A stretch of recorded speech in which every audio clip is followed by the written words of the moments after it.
Hey guys, what is up? Good morning. Make sure everything's working there. I think it looks good. Let me jump in the live chat there on Rumble. Welcome to Before the Noise. My name is Chad Prather, and I'm glad you guys chose to join us this morning. And it seems like we have a pretty consistent community at this point.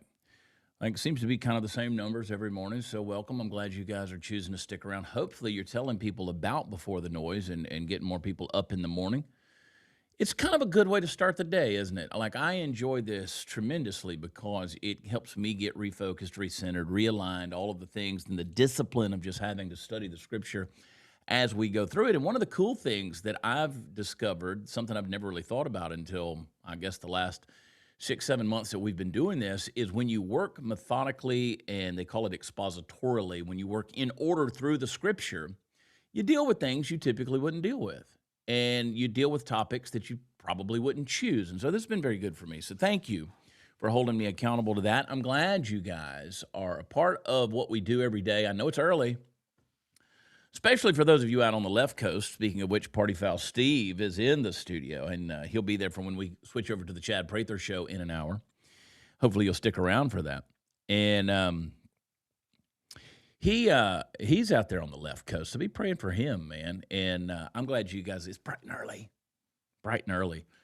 Thank you guys for going and joining up at Above the Noise yesterday. We're doing the special giveaway for people who do the put the banner up there. If you go to joinabovethenoise.com and you join for an annual subscription and you go deeper with us in the scripture, I'm sending a bunch of stuff, book, notebook, the magnet, I'm sending a hat, all kind of stuff for the annual subscription. And a lot of people are sending me messages saying, "Oh, I signed up 3 months ago." That's not the point. The point is we're giving a lot of stuff away, but we're trying to get new people in, okay? Work with me on this. Work with me.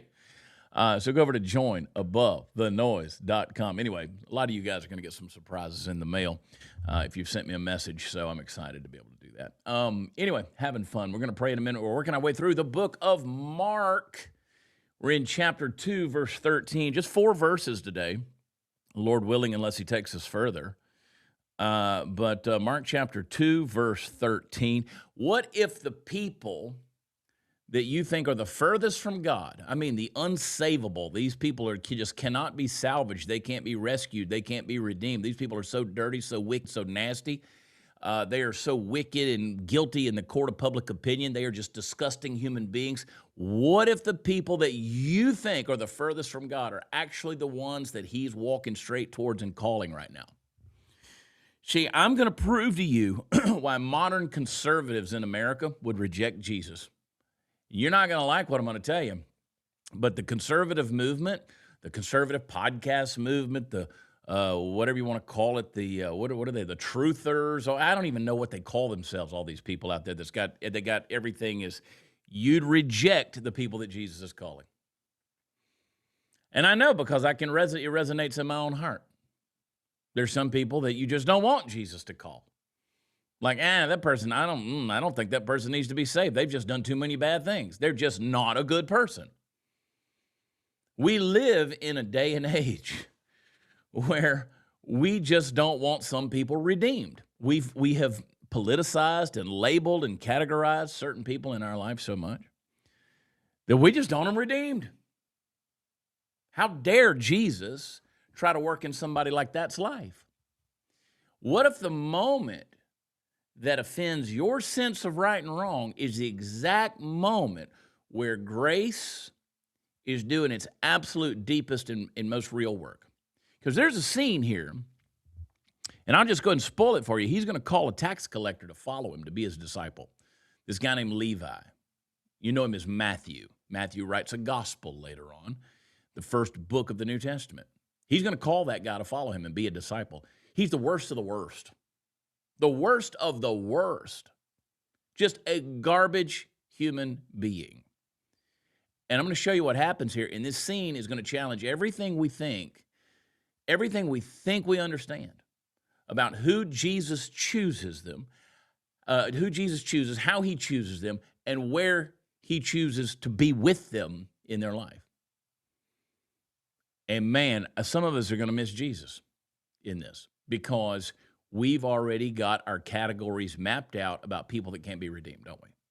You know you do. We do. We all do. There's people that don't want me redeemed. There's people out there with absolute vitriol in their heart because they think you're an evil person. You just deserve hell. Jesus has other plans. So, Father, in Jesus' name, I ask you to speak to us today through the Scripture.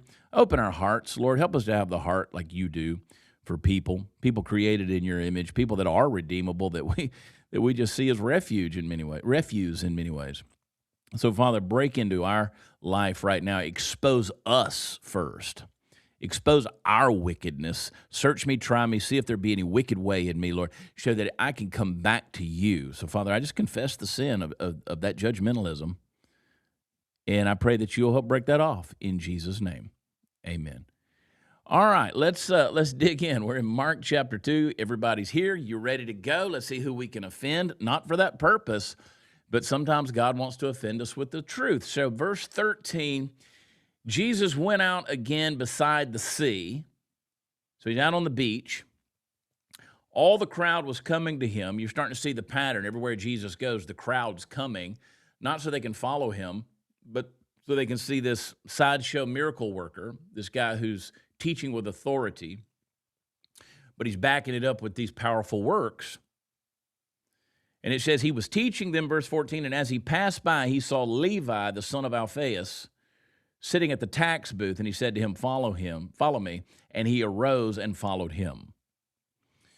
All right. He goes out again to the sea. All the crowd's coming to him.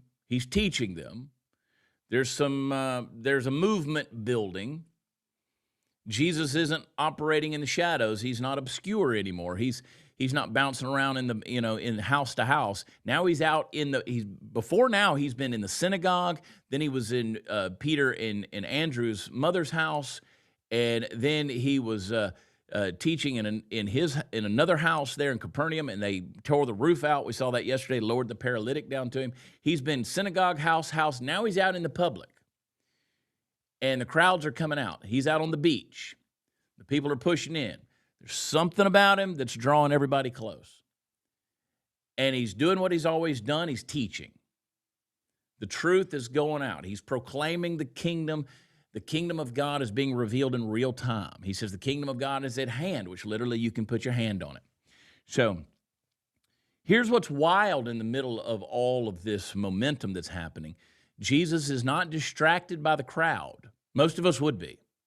Most of us would be impressed by the numbers. Ooh, look how many people came to the show. He's not trying to manage the optics. He's not building a brand here. He's locked in on people, but he's not focused on the masses. Jesus' pattern was always to build the man, and the man would reach the masses. Jesus Jesus' earthly ministry, if you've ever thought this, you're wrong. Jesus did not come to reach the masses. Jesus came to reach the man. That is the process of discipleship. He came to pour himself out into individual men, and he would later use the men through the power of the Holy Spirit to reach the ends of the earth. So Jesus is not focused on the crowds, because the kingdom doesn't move at the speed of crowd. It moves at the speed of calling. And a lot of us in the modern American church, Western church, we think the exact opposite. We think if we got the crowd, then there's success. If we've got the following, if there's something viral about it, and the church is growing and people are coming in and the giving is good and the money is good and the finances are there and we're on TV and we're live streaming and we got good music and the smoke, the mirrors, the lights, the lasers, all the stuff. Jesus and the kingdom does not move at the speed of crowd. It moves at the speed of calling. And verse 14 hits. As he passed by, he saw Levi, the son of Alphaeus, sitting at the tax booth. Hold up right there. Here's a dude sitting in the tax collector's booth, and he says to Levi, who we know as Matthew as well, follow me, and he rose and he followed him. He sees that word there, saw Levi. He literally, it's a powerful word there in the original language. He just kind of saw into his soul. So he didn't just take a casual glance at him. There's three crucial words in the Greek language for to see something, And I love them so much because they're a great word study. There's the word blepo, which means you just took a casual glance. Like I just saw something kind of out of the corner of my eye and I saw it. Then there's theoreo, which we get our English word theory from that. So you see something and you go, well, that's curious, and you start to be critical about it, and you go, and you start to draw a theory. And then there's aden, which we get our word idea from it. So you see something and you get the idea about it. You can see into the soul of it. Jesus gets this idea about Levi. He doesn't just notice him in passing, he sees him. He recognizes him. There's intentionality. Jesus didn't accidentally bump into Levi and say, oh, okay, come follow me. No, he went looking for him. Now, there's a problem there because you need to ask yourself, who is Levi? What difference does that make? Because this is not some overlooked nice guy who needed a break. This is a tax collector. This is a man sitting in a booth collecting money from his own people on behalf of Rome. This is a man who's getting rich off of skimming off the top. This is a man whose name would have triggered anger and disgust and hatred in the hearts of anybody walking by. I literally sat there this morning for a little while, for a few minutes, just a little while ago, trying to think of ways to describe how disgusting they thought of this man, Levi. Levi was, you know those internet scammers? Here's a good one. You know those internet scammers? I don't know. Like if somebody sends you a message that says, I get emails every day, people saying, you told me to message you. No, I didn't. I've never told you to message me, unless specifically said, send me your address so we can send you something. There's a difference. Like I've never dropped down into your comment section and said, hey, this is Chad. Don't mind the fact that my last name is misspelled, but please send me a DM, or this is my private page, or what. Think about those scammers that are out there. They're in Bangladesh, they're in Lagos, Nigeria, wherever they may be. And I've seen people get scammed. I've seen elderly people who don't have much money get scammed out of a lot of money, thinking they were giving it to me. That person's scum of the earth. Like those people who would do that, who would scam people like that, that's a scummy person. But think about it even worse than that. Imagine it's a person who's in your presence that you can see, and he's actually doing it to the detriment of his own people, his own country. This guy is a traitor. He is taking undue, unfair, unjust taxes from the people of Israel, skimming some off the top, putting it in his pocket, and he's doing it for the Roman oppressor. He's doing it for Caesar. This guy is a reprobate. I mean, he's getting rich off just filthy lucre. I mean, he's just getting rich off of scamming his own people. And it's that guy that Jesus stops in front of and sees in a tax booth, and he says, come follow me. Now, if I'm following Jesus, like I'm feeling his forehead for fever. Like if I'm one of the guys, if I'm Andrew, or I'm Peter, or I'm James or John, I'm like, Jesus, whoa, I'm not walking down the street with this guy. Like this guy is a crazy right winger, or he's a crazy left winger. Like we don't deal with people like that. Like he's a nut job, bro, and he's evil. I'm not sleeping in the same camp with this guy. This guy's a thief. Jesus doesn't ask anybody else's opinion, does he? And he doesn't say to Levi, he doesn't preach at him, he doesn't shame him, he doesn't say, listen, I need you to clean yourself up, make all your finances right, give back what you've stolen, and then I want you to come find me, okay? He doesn't say any of that. He says, follow me. That is so massively disruptive in the way we think of Jesus. It should be, because we've built an entire system that says you fix first, you follow later. Jesus flips all of that when he looks at this evil guy named Levi, this tax collector. I mean, you want to say tax collector and then spit on the ground. Jesus says, follow, and then I'll fix what needs fixing. And he doesn't ask anybody else's opinion. He doesn't ask the disciples' opinion. Like, hey, guys, let's vote on this guy and see if we want him a part of the group here. Jesus doesn't need the court of public opinion or approval in order to decide who he's going to call. And so he calls Levi while Levi is still Levi. Like while Levi is still sitting in the tax booth, not afterwards, not once he gets off work, not once he resigns, not once he pays everybody back, right in the middle of the mess, in the middle of the scam, in the middle of the compromise, in the middle of the traitorous, seditious, how many words can I use to describe this punk? Right in the middle of his gross identity, follow me. And something happens. Something happens at Levi, and there's no one else who can explain this by logic. See, you understand how real Jesus is, this person named Jesus. Like no one trying to build a movement that's false. Nobody that's trying to build a cult. Nobody that's trying to build something on a lie would include this story in their text. No one would. Because you don't build that on people that everybody hates. You go out and find the best of the best of the best, and you say, see, we found some reputable folks to back up our movement. They went and found the worst of the worst. And the text, I mean, it's not logical. And the text says that he rose and followed him. There's no hesitation recorded. There's no negotiation recorded. No, let me think about it. No, I need to get my life together first. He got up and he followed. Do you understand what that means? That booth he was sitting in was the sign of his sin, was the sign of his sedition, but it was also the sign of his security. That booth was his income. That booth was his identity. That booth was everything he'd built his life on. I mean, he'd already decided he didn't care what people thought of him. You know what? I'm living as trash. I'll die as trash. I mean, this guy, he's a cartel member. Like, he's nasty. He's willing to sell out his own people for gain. But in a moment, the voice of Jesus was more compelling than everything he stood to lose. See, that's the power of a real encounter with Jesus. I want everybody to find that.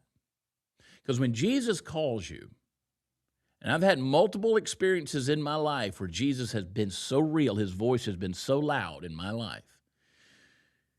In the middle of my rebellious times, when Jesus has called me, it always exposes what we're actually trusting. He's exposing what Levi trusts in. And the tension with this is Levi didn't say, let me count the money, let me put together all the cash box, let me make sure there's an accounting done here. Levi didn't clean up to qualify for the call. He responded to the call, and the cleanup would come later. We get that backwards all the time, don't we? Let me see some dancing bananas if you're there in the live chat and Rumble. Let me hear from you. If you're watching on YouTube, watching on X, watching on Facebook, thank you for joining me for my devotional time. I'm glad you guys are sitting in because I'm preaching to myself. But see, we get it backwards. We think Jesus is standing at a distance saying, get your act together, Chad, and then maybe you can come closer to me and follow me.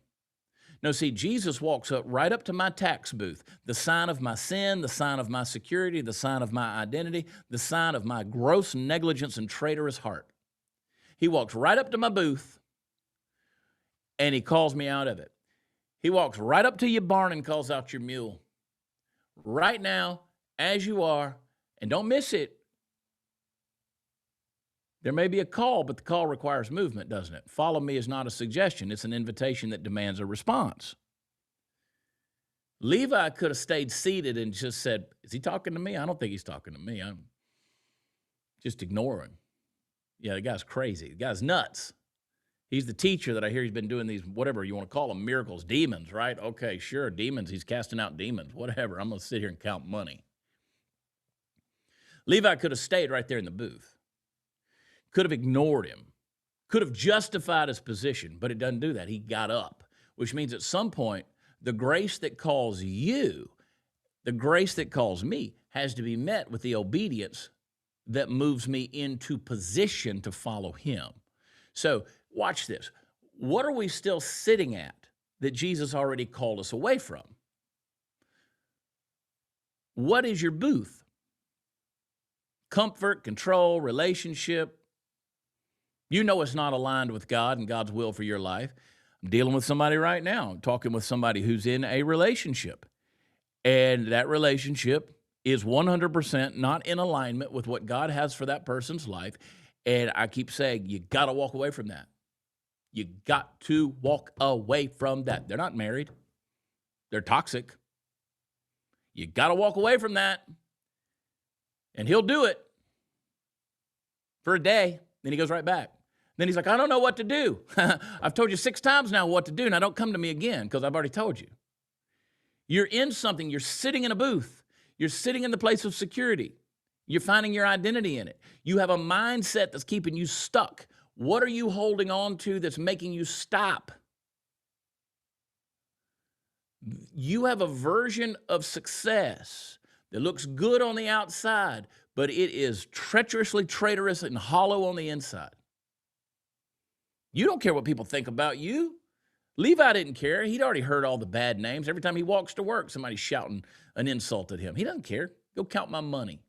Go count my control. Go count my identity. Go count my security. But you know, when Jesus calls him, he realized you can't follow Jesus and stay seated in the same place. At some point, something's got to be left behind.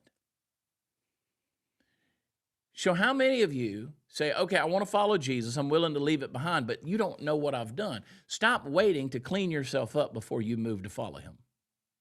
You can't clean yourself up enough. You understand that, right? You can't get yourself that clean. You got to let him do the cleaning. What did I say the other day? You can't clean before the housekeepers show up. If you're trying to do that, you're going to be waiting forever. Because Jesus is never interested in calling the cleaned up version of you. He wants to call the real messy version of you. He wants to call the one sitting in the booth, sitting at the tax collector table. He wants to call the version of you that no person would ever choose. Do you understand that? Boy, our churches would be radically different if we got that, wouldn't we? We get ourselves dressed up. We're not dressing up for God. We're dressing up for each other. We're walking in there looking good for each other. You're not doing that for God. You're looking presentable for people. You get out there and you're like, well, I'm going to look like my life's put together pretty good, like I got it together. Jesus don't want to call that person. I'm just saying, Jesus will call that person. He's just not interested in that version of you. Not what he looks at. Man looks at the outward appearance. God looks at the heart. God's calling the version of you nobody would choose. I hope that encourages you. See, he wants to call the version of you that you've learned to live with in the private place. He sees that nasty version of you, all of us, by the way. When I say you, I do mean me. And he still says, follow me. Now, the invitation is the same thing today. Don't fix yourself. Don't prove yourself. He's calling you, get up and follow. That's simple. You guys with me on that? Anybody want to give me a little dance of banana on that? That ought to encourage you a little bit. Ought to. Some of you can't be encouraged, can you? You're like, nope, can't do it. Hey, do me a favor. Let's blow it up today with Birch Gold. Do me a favor. I was just talking with them the other day. Text Chad today, 989898. You said, I've done it before. Do it again, please, please, please, please. Let's show them that we support them. They want to send you that free, no obligation information kit on how to diversify your retirement, your investments with physical precious metals, gold, A+ rated with a Better Business Bureau. Love these guys. I had a guy yesterday who said, every one of you podcasts. I did a video yesterday that was funny on our noise breaks. You say, what is that? Most afternoons I put out a little 15-minute clip. There's a little mini podcast. And yesterday I talked about how sick I am of podcast hosts. Of course, I'm being self-effacing here and insulting myself. But I did a video about that and talked about how the sponsors and all that, and it was a funny one. Go watch it. And somebody said, yeah, everybody's got a gold group. And I was like, well, mine is the best. I promise you mine's the best. And they are. So text Chad to 989898. That's all you got to do. Doesn't cost you a thing. They just want to send you that information kit. And you would do well to pay attention to what's in that information kit, okay? And then do it, okay? Text Chad 989898. Let's blow them up today, all right? Thank you, guys. All right, we're in Mark chapter 2. We're reading 4 verses. He just calls Levi to follow him. And now look at verse 15, because now we're not on the beach anymore. We're not out there in the streets calling him out of the tax collecting booth. Jesus goes to his house. This just gets worse. Verse 15, and as he reclined at the table in his house, many tax collectors, oh, this is going downhill. Many tax collectors and sinners were reclining with Jesus, and his disciples were there, for there were many who followed him. Oh, this is disgusting. Notice that it says many tax collectors and sinners were reclining with Jesus. Now, when I said earlier that most of the conservative folks out there with the big little following, you got big followings and you got big little followings. They immediately want to label somebody, oh, you're one of them, You say something wrong on a podcast or you say something wrong on a post, they immediately label you, lump you into something, and you're like, oh, you're just not one of us. We thought you were one of us, but you're not one of us. You did this and you support that. You carrying water for whatever.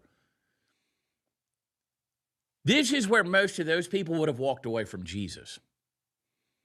Because they would have thought, Jesus, we thought you were one of our guys. Like, we thought you were the dude. But apparently you like hanging out with the crazy folks, don't you? You're sold out. You're a sellout, Jesus. See, Jesus is going to hanging out with the rich thieves. See, we always knew he was Joel Osteen. We always knew he had more money than we thought in our minds he should be allowed to have. Don't we do that? Don't we do that? You know the take I've always taken on a guy like Joel Osteen is it ain't really my business how he makes his money. He's not my pastor. I'm not in his church. I'm not in a personal relationship with the guy to be able to correct him in any way. I don't know what there is to correct him for. But you immediately, when I said that name, something rose up inside of you because you're like, I don't like him. You don't know him. But you automatically don't like him. Well, he makes money. You don't know how he makes money. You don't know where his money came from. You don't know. And it's also not my business. But we immediately do that, don't we? I can say certain names and you're like, that guy's a sellout. You don't know. How do you know? You would immediately, that mindset is what immediately we'd be calling Jesus a sellout. Oh, he's hanging out with the tax collectors now. Did you hear about Jesus? We thought he had some promise, man. We thought he was one of us. No. He's not just at their house. He's reclining at their table. Reclining, which means in the Greek, he's settled in. He's engaged. He's gotten comfortable with them. He's in Levi's house. He's not in the synagogue anymore casting out demons. He's not in a controlled environment. He's not in a place where everything looks clean and predictable. You remember yesterday when he was in a house and they opened up the roof and they lowered a paralytic guy down and he just really, he owned those scribes and Pharisees, didn't he? Boy, he put them in their place. We like that guy. He showed them, the people we don't like, he showed them, oh my goodness, now he's hanging out with the people we don't like. He's literally gone into Levi's world. And look at what it says. Many tax collectors and sinners. You know what the translation of that is? Levi, evil, tax collecting, traitorous, seditious Levi, scamming Levi. He didn't suddenly upgrade his friends list in order to be palatable for the presence of Jesus. He didn't go get a new friend group. He invited the people he already knew. People like him, people with reputations, people who probably felt out of place anywhere else. And now they're all at the table with the sellout Jesus. Do you see where I'm going with this? Do you see how disruptive that is? Because this isn't just them having dinner. This is a collision of worldviews. Holiness is sitting, reclining, has made itself comfortable in the middle of brokenness. Grace is at the same table as guilt. And everybody's tense about it except one person, Jesus. Jesus is not tense about it at all. He's not holding his robe up so he doesn't brush against anybody. He's not carrying his shoes so he doesn't get the dust of that dirty home on his feet. He's not scanning the room like, all right, let's get this over with. Let's do this quick, okay? I'm going to step in. I'm going to make an appearance. I'm going to shake a few hands, and then we're moving on, guys. And never once has he asked the opinion of the disciples who followed him from the beach. Remember Peter, Andrew, James, John, those guys? He's got disciples. There's a lot of people following. He's never once taken an opinion poll. He's not a politician that says, we're just going to make it. We're just going to drop in, shake some hands, kiss some babies, and say goodbye. He's made himself at home, talking, eating, very present. You need to get this clear. Jesus is not afraid of being in proximity to broken people, or even wicked people, or evil people, or people that are shameful, or people that are a mess, or people that you don't condone. Now, he also doesn't confuse his presence with his endorsement. So he's not endorsing what they've done, but he's still present with them. He knows exactly who he is. So he's not identified by the people he's around. He's not threatened by who they are. And this is where Levi's response becomes so powerful, because when Levi got up from that tax booth in verse 14, he didn't just follow privately. He immediately leveraged his life publicly. He throws a party. He throws a dinner, a gathering. This is intimate. This is a powerful thing in this day and age. And he puts Jesus at the center of it. And he doesn't hide his friends from Jesus. You got those friends you don't really want to bring to church with you because you're like, I don't know what they're going to say. I don't know what they're going to wear. I don't know how they're going to act. I mean, he doesn't hide these people from Jesus. He brings Jesus to his friends. That's what transformation looks like. You're so unashamed that I'm willing to do whatever it takes to get everybody I know to Jesus. I'm not going to isolate myself. I'm not going to be in isolation. I'm going to be engaged in invitation. So a lot of us miss this, don't we? Because we think that following Jesus means I got to pull away from everybody that doesn't look like me yet. I can't go around those people anymore. I just can't be around them. Well, maybe you can, maybe you can't. Now, if those person's leading you into some kind of sin or temptation or some kind of thing, no, you can't do that, because that's going to interrupt the transformation process that the Lord's trying to do in your life. But if you think you got to clean yourself up for public image, God's not interested in that. Listen, wisdom matters, boundaries do matter, but the gospel doesn't spread through isolation. It spreads through invitation. It spreads through relationship. Levi becomes a bridge from a world of brokenness to the literal presence of Jesus. The bridge is a table. It's a conversation. It's a place where friends are reclining now. It's an environment where people can encounter someone and something different. And what we can't ignore is it says, for there were many who followed him. So it started with one call, and now the room is filling up. One man opens the floodgates for a whole group of heathens, bad people, to come in and listen to Jesus. It's amazing to me what happens when one life is just unashamedly and unapologetically transformed. It creates access for other people.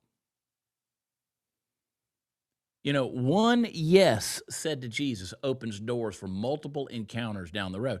See, that's how the kingdom moves. So let me go back to what I said to you at the beginning. Jesus was never building the masses. He was never interested in reaching the masses. Read the Gospels. Jesus always focused on the man. The man reached the masses. Jesus built the man. That's why he only called 12. And that's a great breakdown of the 12 he called. But he called 12, and he poured his life into them, and then he used the man to reach the masses. You guys see that okay? That's how the kingdom moves, folks. You reset everything. You guys blew up the chat in the shop. Y'all just stopped everything. See, the kingdom doesn't move, again, the kingdom's not moved through crowds, is it?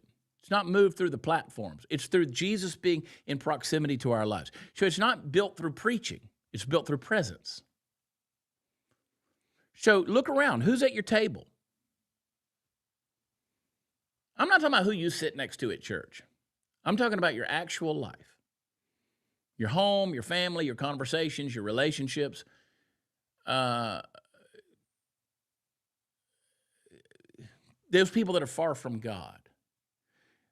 Those people that you think about in your head, and we all have the couple of people that pop up, right? The people like, I just don't know. I don't know if they're going to feel welcome stepping into my world now. See, some of us have built an environment, spiritual environment, religious environment, that only works for people who already believe like we live and talk like we talk and, you know, believe like we believe. And I love that Levi didn't sanitize the guest list. He didn't clean the guest list before inviting Jesus to his home. He brought the real list. And he wasn't interested in isolation, but engagement. Because something's happening in this man's heart. Be honest. Did following Jesus for you, if you're following Jesus and you want to follow Jesus, is there a temptation that rises up inside of you that says, I need to withdraw from the people that probably need him the most? Now, again, wisdom matters. Boundaries do matter. There needs to be that. But let me just remind you, sometimes fear that you're, because immediately that rises up in you. Ooh, that person, can't be around that person. Fear sometimes disguises itself as holiness. Because we say, I don't want to be influenced by that person. Well, what you're saying is you've lost the confidence in your own ability and Jesus' ability in you to influence them. You think the pull and power of their sin and rebellion is is a stronger force than the influence of Jesus and what he can have in their life. I'll tell you a story. So I had a buddy of mine, I won't say his name, but I had a buddy of mine back in high school, and we worked together one Christmas break, and we were unloading boxes of hams. You know, the Heavenly Ham or the Honey Baked Ham or whatever those stores are. So every holiday during the break, we would come home, we would work in those. We were on those refrigerator trucks, and we were unloading them. We would glaze all these hams, and pull them out, saw them in half, and package them. We were in the ham business, man. Yeah, ham, H-A-M. And my buddy, he was a heathen, dude. I mean, he was a heathen. And I was on the truck, and I'd be handing down boxes of these cold hams, out of this refrigeration truck. And I would just start talking to him about what Jesus was doing in my life. I was a student at the University of Georgia. I was home on break, and he was off. He was going to the military, wanted to be a Navy SEAL. Eventually, he became a Navy SEAL. And we're talking, and I'm telling him about what God's doing in my life. And I'm sitting there going, man, you want to come to church with me on Sunday? Long story short, this guy, rough as a cob. And I'm like, I don't think this guy's getting it at all. That Sunday morning gave his life to Jesus. I'll never forget, because he slapped me on my butt, right on the top of my thigh, just pow, just right on my rear end, smacked me. And he said, I got to go do what I got to do. He gave his life to Jesus. And to this day, living for the Lord. The most unlikely candidates. Sometimes you got to have confidence in Jesus' ability to influence people. Confidence in Jesus' ability to influence the people. You see, Jesus can sit at that table because Jesus knows who Jesus is. See, we got to be secure enough in our own identity in Christ to step in other people's messy spaces without losing ourselves, because that's where ministry actually happens. So when's the last time we intentionally created space for somebody to encounter Jesus through our life? Because, see, we might be the only Jesus people ever see. And it's not done by preaching at them. It's not done by correcting them.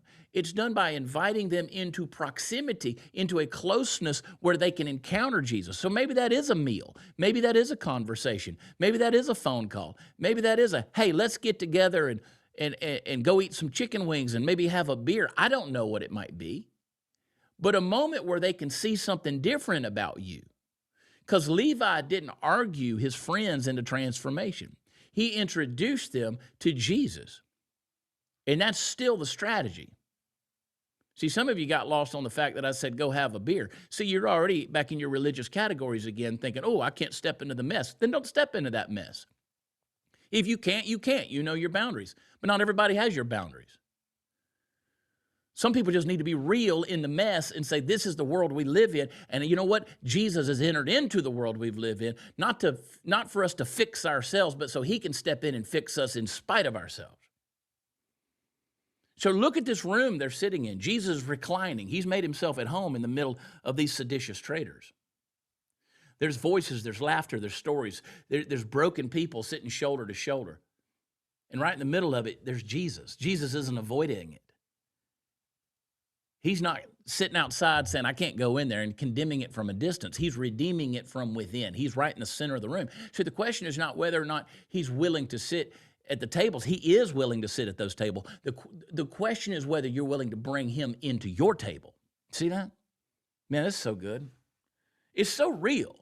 Because again, I wouldn't build a movement off of tax collectors and sinners. And in the Greek language, you can almost hear the hiss in the structure of the way the sentence is written, because there's a cool thing, the way, like in the Greek language, which is Koine Greek, is what the New Testament is written in. It's a dead language. It's a written language. People say, so do you speak Greek? You can't speak Greek. Nobody speaks that version of Greek. Koine is a written language. It's a dead language. Nobody speaks it. If you try to do that, and I've tried to do it in Greece, and people go, priest, they think you're a Greek Orthodox priest because you're speaking New Testament Koine Greek, and you're just sounding it out. You can't really speak it. But there's no capital letters in the Greek language. There's no punctuation. There's no periods. There's no exclamation points. Where they would put the emphasis is based on where the word is positioned in the sentence. So you have major emphasis, minor emphasis. You can tell where the emphasis is being put. So the exclamation point or the highlight point, you can tell where that's being put based on the structure of the sentence. And so the way this is written, it says that when it says he was in the house with tax collectors and sinners, like it's yelled, it's screamed. He's in the house with tax collectors and sinners. We're reclining with Jesus. You don't build a movement on that. You don't build a cult on that. Now, if you're watching this, now you guys have watched The Chosen, right? Everybody's got this idea of Jesus based on watching Dallas Jenkins' program, and it's good. It's good. But, you know, they kind of played Levi off as this autistic savant. Matthew is this autistic savant in The Chosen, and I just don't see him as being that, you know, guy who's good with numbers, right, who's just kind of awkward. I don't think Levi was that way at all. I think he was a conniving scoundrel. And the tension here, like if you're watching the TV show, the tension, the camera's going to shift now, and it's going to bring us over to verse 16. Because these religious people are always there. The tension moves over to the religious people. It says, and the scribes and the Pharisees, when they saw that he was eating with sinners and tax collectors, they said to his disciples, why does he eat with tax collectors and sinners? What's he doing? You can kind of see them, their chest just puffed out before they ever asked the question. They saw it. They never stepped into the engagement, the dinner. They observed it, but they didn't come into the gathering. They were close enough to critique. That's what religion always does. Close enough to critique, but not close enough to be changed by what was going on in the powerful transformation of the room.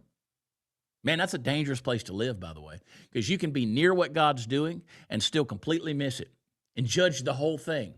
You see Jesus at the table. They see the same scene Levi saw, same room, same Savior, same opportunity, but instead of them coming in with curiosity and seeing what this was all about, they sit back with their criticism. So here we come. We step in. Why does he eat with sinners and tax collectors? They don't come in and say, who is he and what's happening to these people? Like these people who were this way this morning are now this way this evening. Maybe God's moving in a way we didn't expect. No, they didn't say any of that. Their first instinct, it's always true with a religious spirit, and I hate religious spirits. God's working on me. God's working on me, but I can't stand a religious spirit. and I can't stand it in myself more than anything. But their first instinct is suspicion. Because religion, your heart can start out white hot for God. When it turns into religion, when it hardens, it never celebrates redemption, but it will always question association. When your religious heart hardens, it will never celebrate redemption, but it will always question association. Oh, he's hanging out with them? Look at how they ask it. They don't go to Jesus, they go to Jesus' disciples. Because it was easier to question God indirectly than to confront him directly. Religion will do that. You'll judge God based on his followers. You'll question his followers without questioning him. Because you don't want to confront him directly. No, you want to make your assessment, you want to make your judgment, you want to build your opinion based on the followers. Why don't y'all tell us what he's all about? Because apparently he's not about what y'all said he was all about. Oh, that's very Christian of you. How many times do you hear that on the internet? I hear it every day. Oh, that's not very Christian of you, Chad. I thought you were a Christian. Well, why don't you go question God directly? Confront him and let him show you what a Christian is. But no, it's easier for them to sit out there on the periphery and whisper doubts than to wrestle with the truth. So they pull the disciples aside. They're like, hey, you want to explain this guy? Because this doesn't look right. See, underneath that question is an assumption. If he were really holy, he wouldn't be around these people. See, that's the mindset. To them, holiness equals distance. Righteousness equals separation. Because clean people stay away from dirty people. I don't drink, I don't cuss, I don't chew, and I don't run around with girls that do. Jesus is violating all of that. He didn't just pop in like a politician, kiss some baby, shake some hands, and say, okay, I'll pose for a few pictures. He sits down. He's eating with them, dipping his hand in the same bowl, drinking from the same cup of wine. Yes, wine, laughing, having a good time, engaged in the moment. Can we even begin to understand how offensive that would have been? In that culture, when you shared someone's table, it meant you accepted them. You were in relationship with them. You were identifying with the people you were eating with. These scribes and Pharisees, they can't process it because their entire system is built on earning closeness to God. So when they see Jesus freely giving closeness to himself, it breaks their category. Self-righteousness always creates distance, redeems no one, because it builds invisible walls. I'm over here, they're over there, and we're going to keep it that way because it measures holiness by how far you can stay away from broken, messy people. That's not grace. Grace does the exact opposite. Grace moves towards broken people. Grace steps into their mess. Grace sits down at their table when most people would avoid it. And the tragedy is the Pharisees think they're protecting righteousness.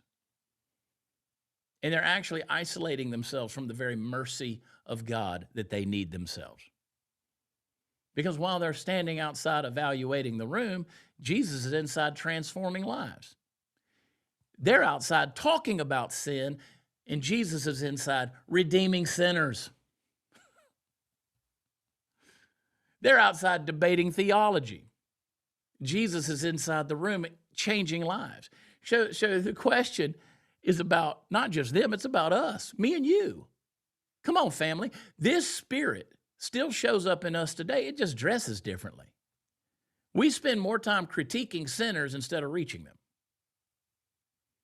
Be honest. And you're like, well, those people are hard to love. No doubt. But is your instinct to move towards brokenness or to analyze it from a distance? And the whole, well, those people are hard to love. Tell that to Jesus. They eventually killed him. Yeah, they're hard to love. And we see people that are living their lives that are clearly off.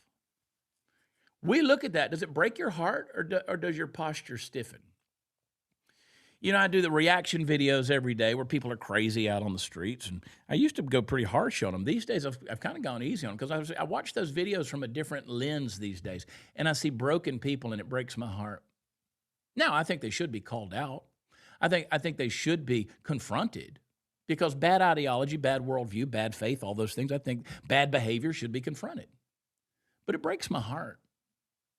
I don't stiffen like I used to. Because it's real easy for me to sit in my safe environment when I got the world all worked out myself, right?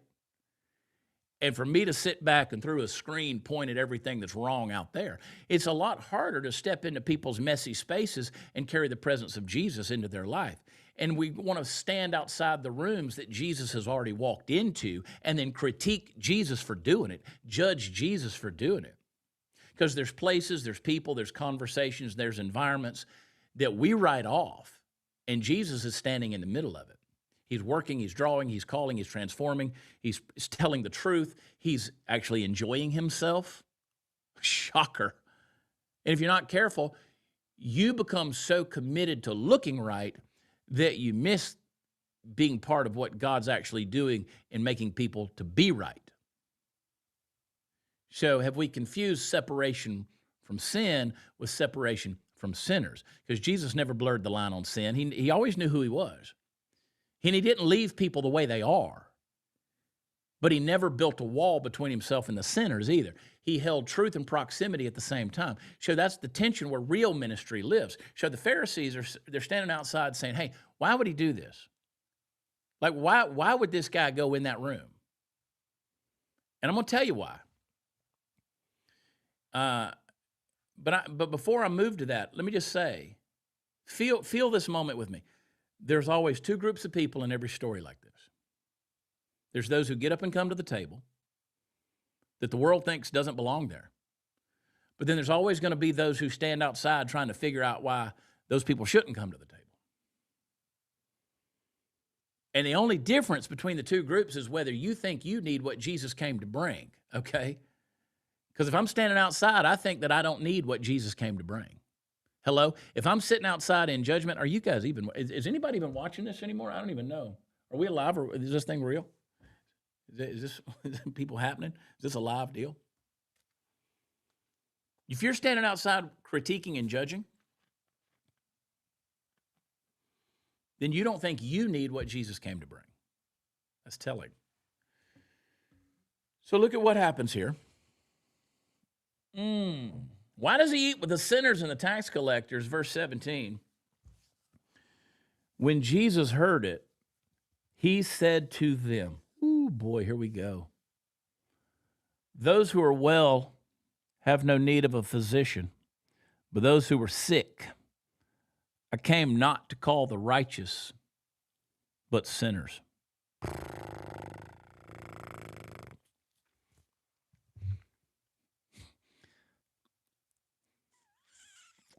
Thank God he does.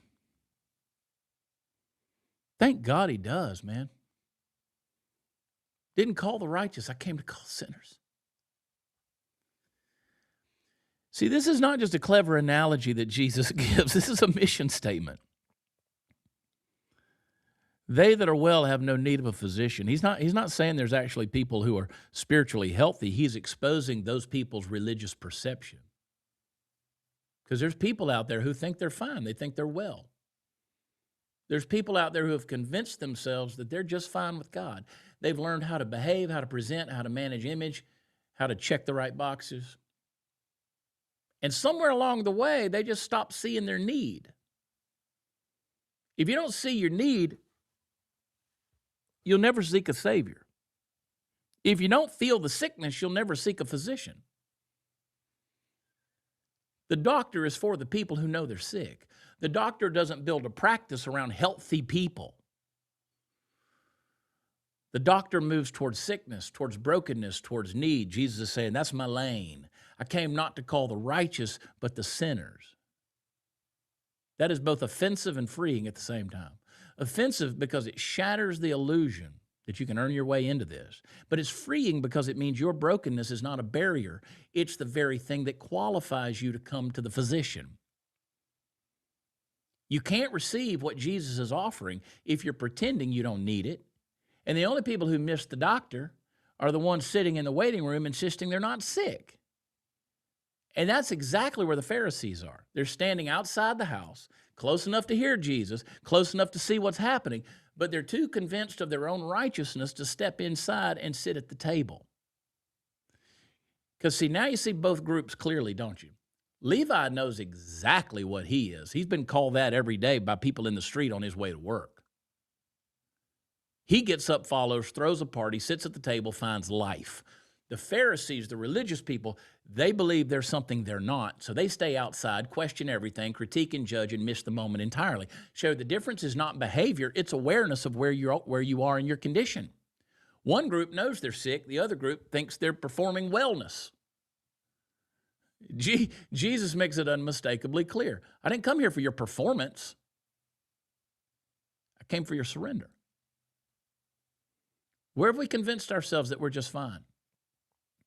Where have we built a version of spirituality that keeps us looking clean but keeps us from being honest? Because, see, there's areas in all of us where we'd rather manage people's perception of us than admit our need for the physician. It could be pride, control, whatever it is, hidden sin, addiction, I don't know, habits. It's all sin. You just got this drift, into this is a slow drift usually, into self-sufficiency where I just don't feel desperate for God anymore. That's a danger zone. The gospel doesn't attach itself to self-sufficiency. Can I say that again? I'm going to. The gospel never attaches itself to your self-sufficiency. It flows towards dependence. It flows towards need. So do you see Jesus as a reward for the righteous or a rescue for the desperate? I can tell you the real answer, and you know it, because how you answer that is going to determine how you approach him. If I come in like I'm on equal footing with Jesus, he's just another teacher, he's another scribe, he's just like us Pharisees, he's a keeper of the law. If I come in, and see, these guys saw themselves on equal footing or superior footing to Jesus.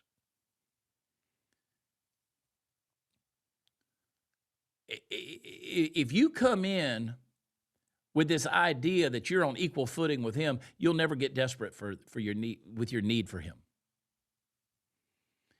And if you think that Jesus and all he offers is just a reward for your exercises and performance of righteousness, you're going to spend your entire life trying to qualify to get the rewards. This ain't a reward system. If he's a rescue in your desperation, you'll spend your life running to him. Boy, that takes a load off, right? So I want us to be honest, willing to be honest about our need. I mean the real need, the deep level, not the polished version of us. Real stuff, the junk. Let's get down in the goo, man. Because the healing doesn't start when you look better. It starts when you admit you can't look better on your own. And that's where the invitation sits. He never says, get better and come follow me. He says, come because you're not going to get better unless you do. Jesus isn't repelled by your mess and brokenness. He's drawn to it. He moves towards it. He wants to sit down in the middle of it and say, this is why I came, boys. So the question is not whether you qualify, because let me just tell you, we don't. The question is, do we acknowledge our disqualification? Because the table's set, the invitation is there, and the only thing that keeps people out is the belief that they don't belong there, and they're going to sit outside and judge and critique. You guys with me?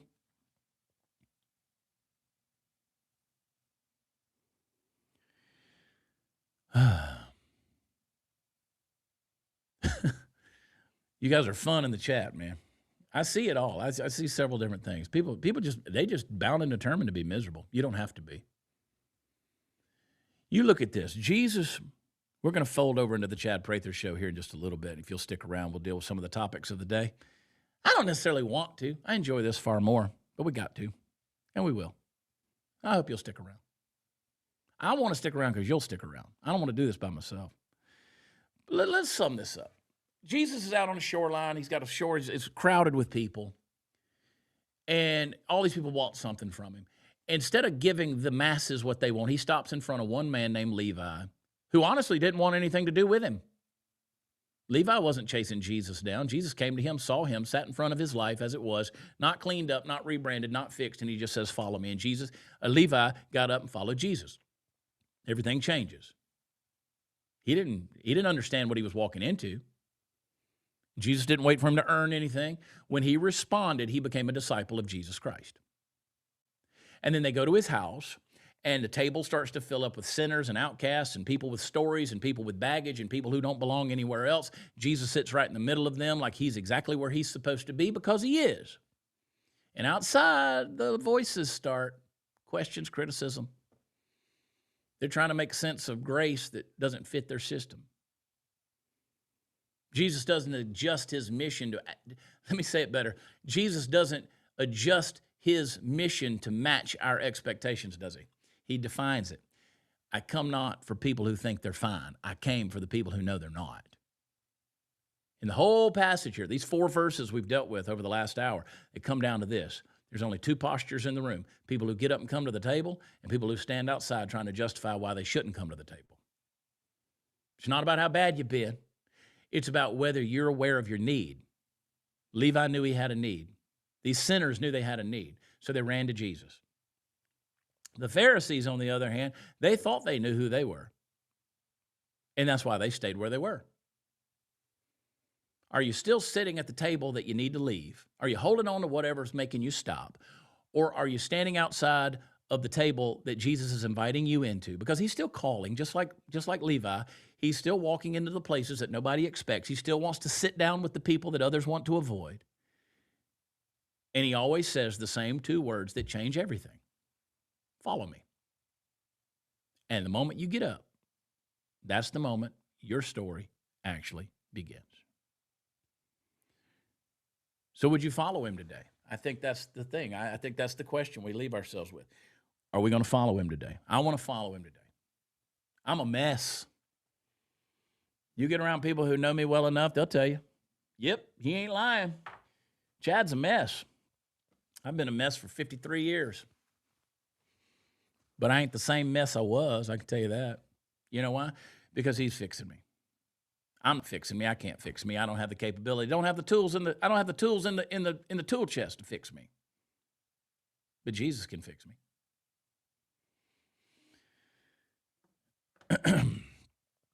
All right, we're going to fold over into the Chad Prather Show. Hey, I'll tell you guys, if you're in Texas, if you're in the Houston area, or can be, May 28th, I'm going to be at Montgomery Cowboy Church, Montgomery, Texas, May 28th. That's a Thursday night.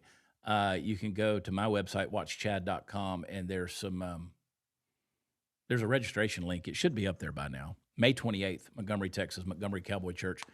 2 weeks, I think in 2 weeks, I'll be doing the Little Rock Looney Bin Comedy Club out there. So if you're in Little Rock, come hang out with us for that. But we're not here for that. We'll talk about that on the Chad Prather Show. Party Foul Steve will join me in a minute. I hope you'll stick around. We'll do the minute countdown, and then we'll come over. But first, let me pray for us. Father, thank you for calling us. Thank you that you've helped us recognize that we need a physician. We need the great physician, because we're sick. We're sin sick. And you came not to call righteous people, but sinners. And so, Father, we just lay down our sense of righteousness right now. We are unworthy. We want to be in your presence. Father, thank you so much for saving me. Thank you for sealing me into your presence. Thank you for giving me the ears to hear those 2 important words: follow me. And I thank you that you gave me the grace to do it. Thank you for sitting at the table with me, my table. Thank you for, thank you that nobody's too far gone, that they can't be redeemed. So, Jesus, I pray for those who are sitting in their mess right now. You want to call them too. I pray, Father, that you would heal their bodies, heal their minds, heal their souls, heal their hearts. Lord, heal their conscience. Just bring them into the presence of where you're sitting, and let them come in, not sit outside critiquing or judging. Father, we thank you for that grace in Jesus' name. Hey, thanks for spending a few sacred minutes with me today before the noise. I pray that you will walk into whatever comes next, not empty but filled, not rushed but rooted, not reactive but renewed. Take a deep breath. God's already ahead of you. If you can't stay with us for the Chad Prather Show, I'll see you tomorrow morning. Same place, same peace before the noise. I love y'all. God bless. Hang tight. We'll do the countdown, and we'll be right back.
That music is so abrupt. I wish we had a way that we could. Let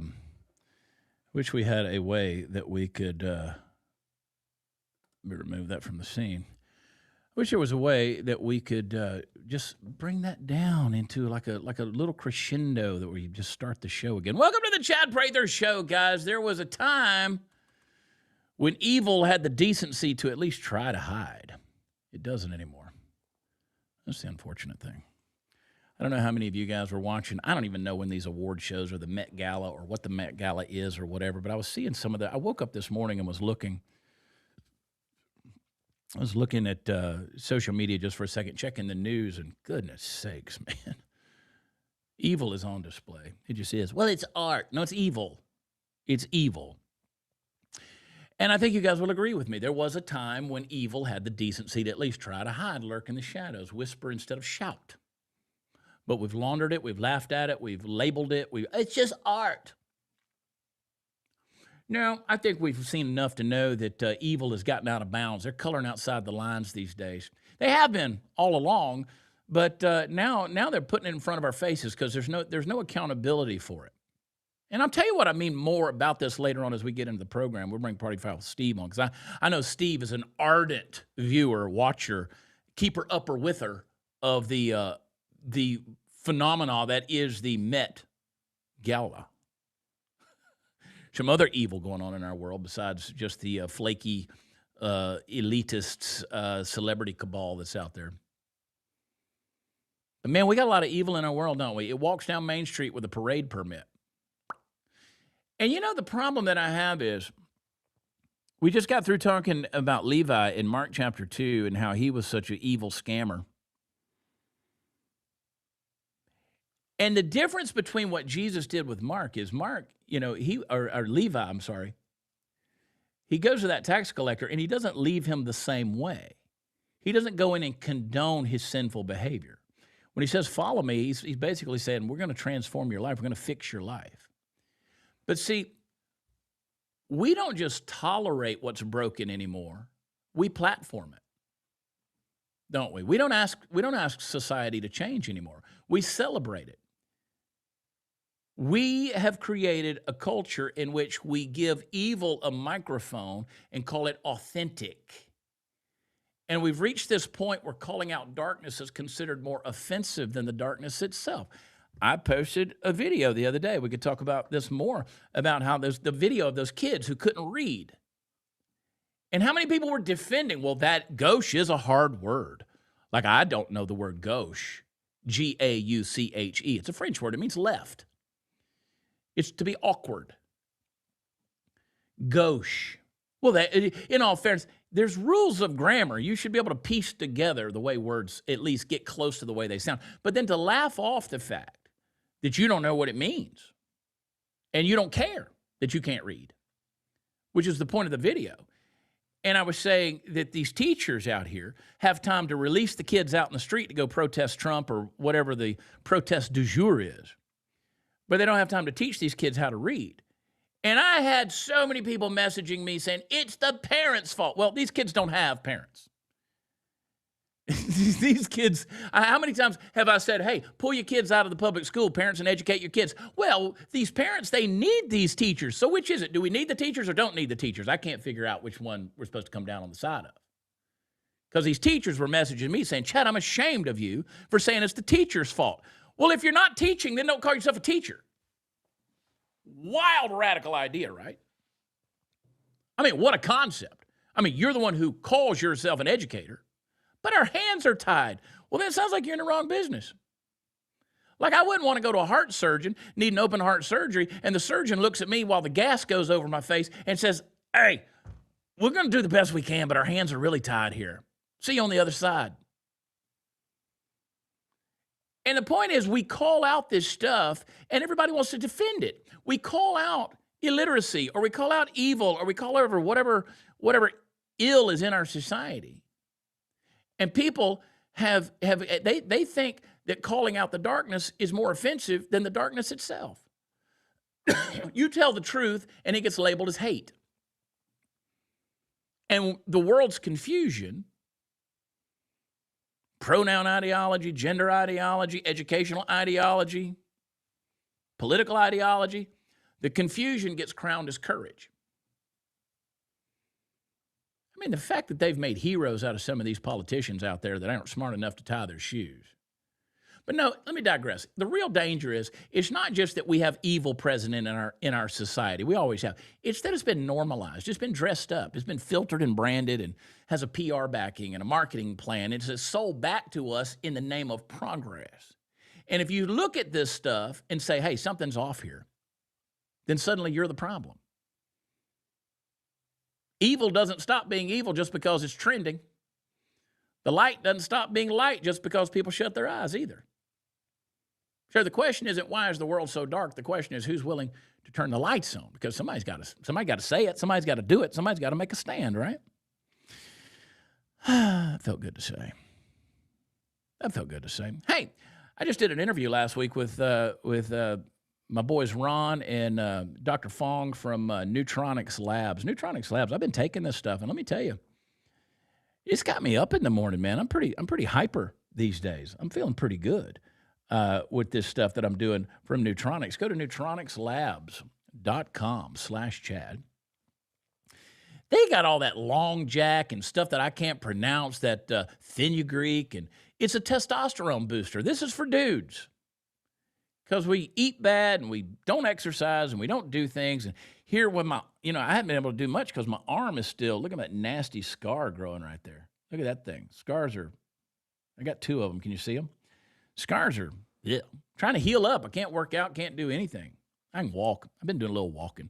And then I can't win for that because then the gout wanted to set in my ankle. Anyway, that's enough of my physical therapy session. I've been taking this stuff right here. Let me tell you, it's fantastic. I like it. It naturally boosts your testosterone. It's got deer antler. New Zealand red deer antler. Who knew?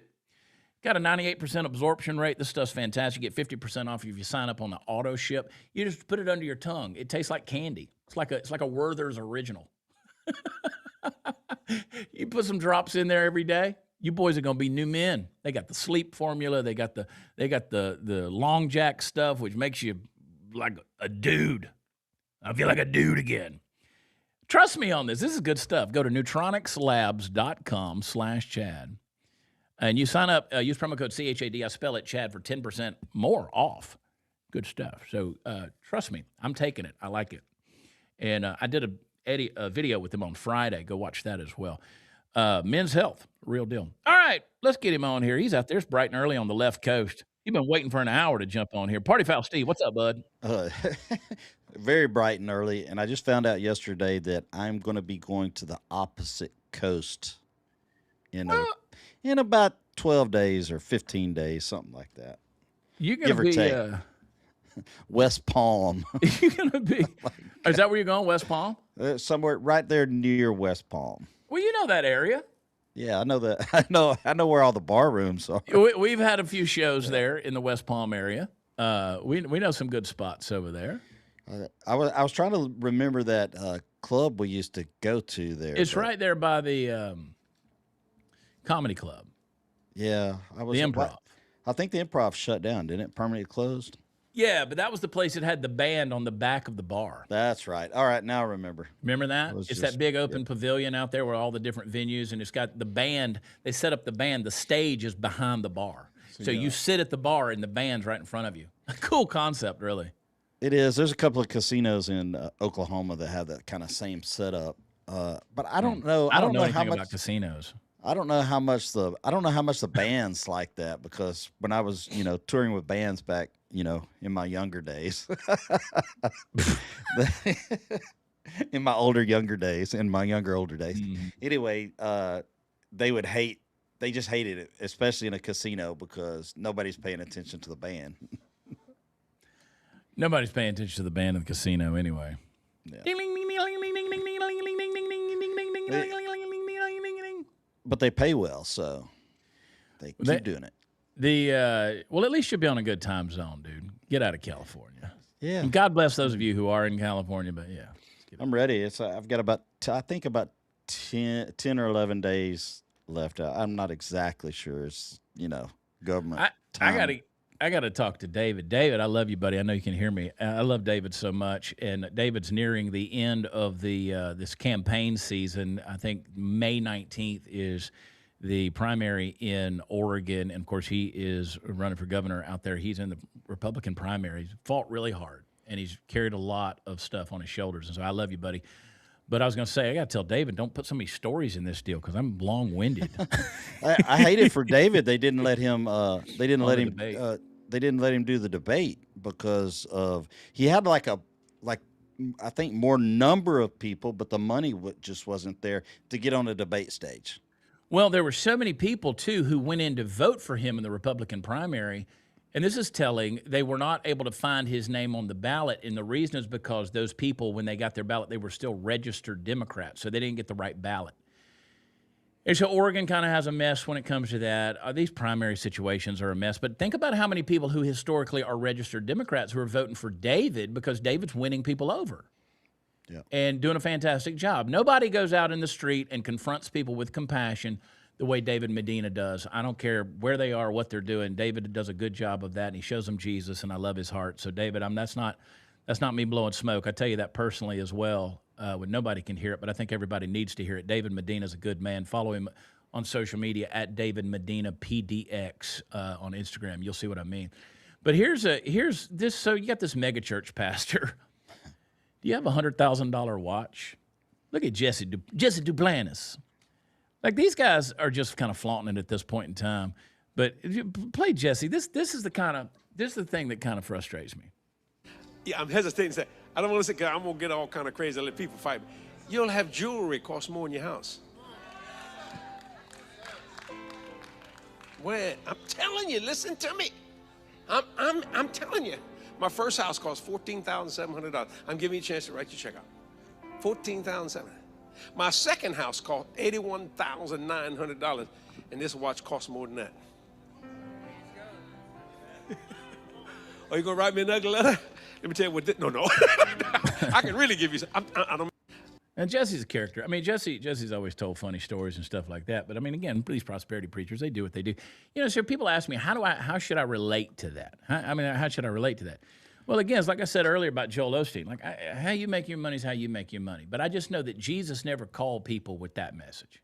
That's just never the message. Jesus never said, hey, listen, you know, Jesus never walked around flashing his Rolex Daytona and saying, let me show you what I paid for my first house. Let me show you what I paid for my first house. Let me tell you what I paid for my second house. This watch costs more than my second house. Yeah, okay, so what's the redemptive message in all of that? Is Jesus going to make you rich for eternity and abundantly blessed, and the grace of God and mercy of God is going to save you with an abundant life, or is it about Daytona watches? Because my walk with Christ is not affected by a Daytona watch. It's just not. Like what God's doing to me in my life, and so I don't understand why that's the message. Like, I'll never for the life of me understand how people buy into that. And say that's the message I need that's going to make my life better is I'm wearing a $115,000 Rolex watch. Hey, that's retarded. That's what that is. That's why we brought the word back, just for Jesse. Jesse Duplantis. Let me show you my motorcycle. Let me show you my house. I got the biggest house in Louisiana. Hey, look here. Texas State University's gender studies director admits. Anybody shocked they were pushing DEI? A little undercover video from Accuracy in Media. Watch. Play the clips. Anybody shocked? Watch. It was being mixed up for the last 20 years. Oh, wow. It's hard for them to undo all of it. Right. Even if you have to rename it or hire, someone under a different title. Exactly. There you go. Nobody's surprised. And before you know it, your company or whatever you have is just full of all these people that are lowest of quality. They definitely are not qualified. That's a sweet way to say it, Steve. I'm trying to be Christian-like, nice. Yeah. I was at my daughter. She graduated number 3. She graduated from Auburn Friday night. We went down and watched, and I'm so bad. Like, this is where I'm so judgmental. And Allie looks at me and just kind of rolls her eyes, and she's like, "Stop it," because I'm watching. You know how the faculty marches in? They do a processional, and they come in and they walk up on the stage, and I'm like, liberal, progressive, purple hair, activist. Like I'm judging them as they're walking towards me because I can see their Birkenstocks underneath their, graduation gown. I can see their sandals. And I'm like watching these people, and I'm like, these are indoctrination centers. And I'm so thankful that my children came out. They all graduated college, and I'm so glad that they came out with a fair head and thinking critically and loving Jesus. And man, like my kids have put themselves in every environment that they can to just get indoctrinated. Like my number 2 daughter, who's been on tour with Disney on Ice for the last however many years, and now basically in an executive role with that. And she still loves Jesus. She still, got the right mindset, still thinks the right way. Still a girl. Still a girl. And I'm sitting there watching all of this, and I'm like, man, if you don't think those colleges that do stuff like this with these gender studies, and what is a gender study? I mean, you just sit around coming up with new labels. Ooh, you know what we can call ourselves today? It seems like it would take about 2 minutes to do gender studies. I mean, Male, female. I think we covered that in biology class in like a day. Like it was like a Dismissed. foundational thing. But I'm watching and I'm judging and I'm looking at all this stuff and I'm like, God, you're going to have to redeem my heart. But I'm also not wrong because I'm never wrong. So the DOJ, that's the Department of Justice for those of you keeping score, is investigating over 30 Illinois school districts for, guess what they're doing? Guess what they're doing? They're guiding children to be trans. No, but that's not happening, Chad. That's not happening. I've heard it over and over again. Look at this clip. Watch it. Prosecutors say they helped children change genders without telling their parents. The review is also looking at whether the districts violated parents' right to stop right opt there. their child. I saw your comment. I wear Birkenstocks and I'm not a liberal. Do you wear them under your graduation robe as a faculty member? I'm kidding with you. I'm giving you a hard time. Remind me what Birkenstocks are. They're those little Jerusalem cruisers, those little Jesus sandals, got the leather strap, the 2 leather straps. They're like peppermint patty shoes. Yeah, we wear closed-toe shoes around my house. You better. You guys know the stereotype. You might drive a Subaru and vote Republican too, but it's rare. It's rare. But again, so they've been telling us, anytime I say something, like I'm on lists, I'm literally on lists that I'm pretty proud of because they say that I think I was ranked 7th in social media influencers of the use of the word groomer. And they put me on a list and they said that I am a homophobe, a transphobe, all the phobes. And they've told me this doesn't exist. What is this? What are we finding out about right here? Keep playing the clip, Dave. Out of lessons on gender and sexuality. Senior correspondent Mike Tobin reports from Chicago. Mike, this just keeps happening. Yeah, and Harris, if Illinois schools are transitioning students without the consent or knowledge of their parents, the Department of Justice is going to find out about it. As you mentioned, the DOJ has launched an investigation into some 36 schools in Illinois. The investigation is going to probe whether the schools are pushing woke agenda on the students, particularly if they're pushing sexual orientation and gender ideology. Now, the investigation will examine if parents have been notified about how sexual orientation and gender ideology is being presented to the students, whether parents. Regardless of the motive, and we know what the motive is, why is it being presented to the student? Why? Why is it being presented to the student? Why do we care about a child's sexual orientation? Who in their right mind does that? I mean, stop saying we're groomers. Well, then stop being a groomer. I can remember a time when they didn't even want to teach, where they didn't teach sex education. That was a big deal of our parents' generation. Yeah. When they brought that into school, our parents felt like that was something to be taught at home. And the problem is we have all these DEI parents. They let anybody be a parent. They don't even, no qualifications. They get to have kids. And so the schools take it upon themselves to try to, quote, educate them on every facet of life. So this goes back to the point I made earlier where I got a lot of grief because I posted that video of those kids that couldn't read. And now, they punished the kid who put that video out there. Like they don't want him to go to prom. They said he wasn't going to be able to graduate, all these different things. They're punishing this kid, who's a black kid, by the way, for putting that video out. And I had teachers sending me long messages. They were frustrated. They were mad at me. Like, Chad, I've known you for a long time, and I'm really disappointed. You need to do better than this. This is not the teacher's fault. Yeah, it is. It's everybody's fault. I mean, who you going to put the blame on? If They're going to say it's the parent, and it is the parent's fault. They're going to say it's the student and their personal responsibility, and it is theirs. But you're the teacher. You've got to carry some blame at some point in time. Especially, and the point of my video, this is where people stopped thinking critically. They heard me say teachers are at fault, and they stopped right there. The point of the video, what I said was, these teachers are making time for crap like this: gender studies, gender ideologies, and protesting Trump in the street, where we just saw the video last week where thousands of kids were marching down the street outside of class. And you got time for that, but that reading, writing, and ciphering, ain't got no time for it. Yeah, I definitely think there's equal blame on parents and teachers, because parents these days, I say these days, they've probably been doing it from the beginning of time, send their kids to school for an education they don't want to have any part in their education. And you must have a part in your kids' education. You homeschooled yours. We homeschooled ours. We took that personal responsibility as parents to make sure they were educated. My kids are way more educated than me.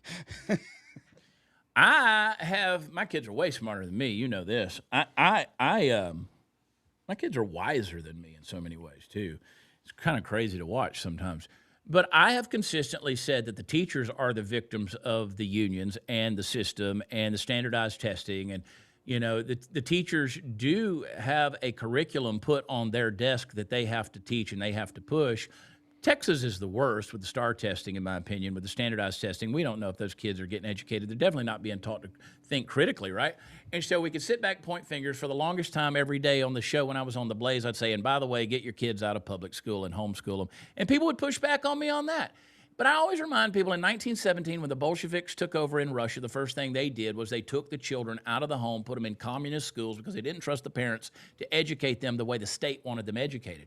We're doing the same thing here. So to your point, Steve, we farmed out our responsibility.